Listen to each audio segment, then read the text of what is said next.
torcedor, torcida organizada, chega de violência, já virou palhaçada. Olha torcedor, torcida organizada, chega de violência, já virou palhaçada. Voltamos novamente, só pra poder falar.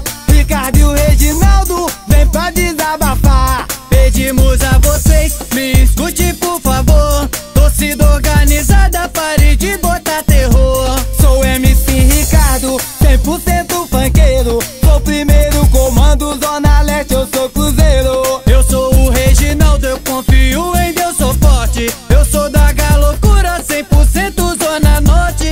Domingo tem festa, eu vou pro Mineirão. Atlético e Cruzeiro, não fico de fora não. Eu amo o meu time e torço pra ele ganhar. Mas se ele perder, pra que eu vou brigar? Antes de torcedor, nós somos todos irmãos. Chega de violência, penso paz e união. Rivalidade existe, claro, em todos lugares, mas não por causa disso que nós vamos brigar. Olha torcedor, torcida organizada, chega de violência, já virou palhaçada. Olha torcedor, torcida organizada, chega de violência, já virou palhaçada.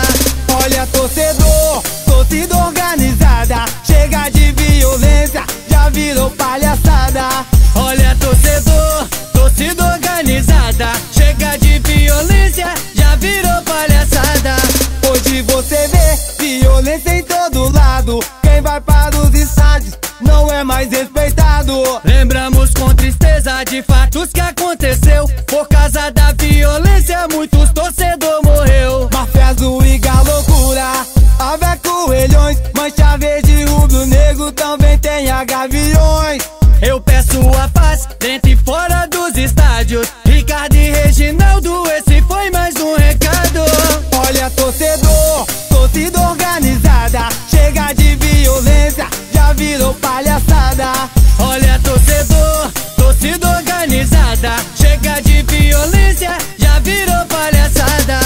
Olha torcedor, torcida organizada, chega de violência, já virou palhaçada. Olha torcedor, torcida organizada, chega de violência, já virou palhaçada.